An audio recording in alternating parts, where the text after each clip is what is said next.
For the first time, the volcanic alert level for Taupō has been raised to 1. GNS Science says minor volcanic unrest causing earthquakes are going on and ground movement. Although it's the first time the alert level has risen to 1, GNS says there have been 17 episodes of unrest in the past 150 years, several of which were more severe than now, and the chance of an eruption remains low.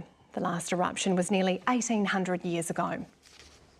Well, GeoNet's Nico Fornia joins us now to tell us a bit more about what this means. And Nico, why has your team raised the volcanic alert level today?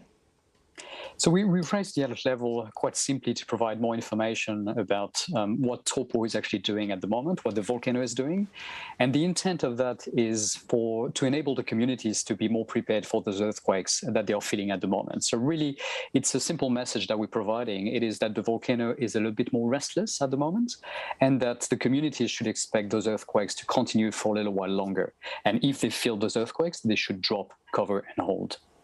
So we've seen these 700 earthquakes over the last few months.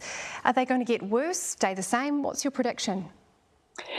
So we can't say for sure what will happen over the next few months, of course, but what we do know is that these earthquakes are not getting any bigger, and their numbers are not increasing at an increasing rate. So in other words, at the moment, really, everything is pretty much status quo. We're seeing some of those earthquakes. What we do know is that usually they can tend to last for periods of weeks or months sometimes, or even a bit longer. But there is no indication that the situation is going to get worse. And Nico, Lake Taupō is most famous for this massive eruption of 1800 years ago. That was absolutely catastrophic. What do we know about Lake Taupō and its past behaviour? When we talk about Lake Taupō, the first thing that comes to mind is those giant eruptions.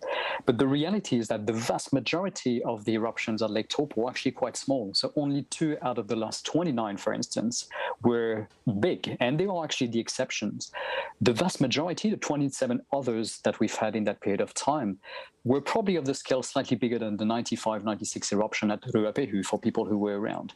So we're seeing some of those eruptions, but those very large eruptions tend to be spaced every tens of thousands of years sometimes, and the last one was only 1800 years ago. Do we know what's causing all of these earthquakes? Have you figured that out yet?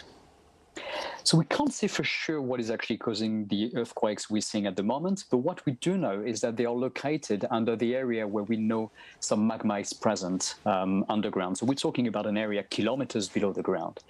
There are also faults around the area that cross the whole region, but right now we think that the earthquakes are more occurring around the magma than they are necessarily occurring along those very long faults.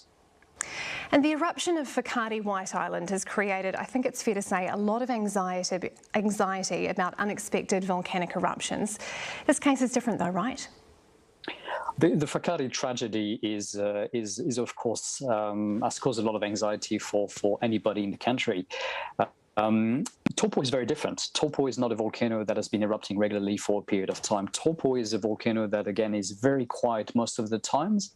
Sometimes we've got periods where the volcano is a little bit more restless, every 10 years or so maybe, and it usually goes back to sleep. That's what Taupō does most of the time. Well, let's hope it does that again. Nico Fornia, Volcanology Team Leader at GeoNet. Thanks so much for explaining that to us.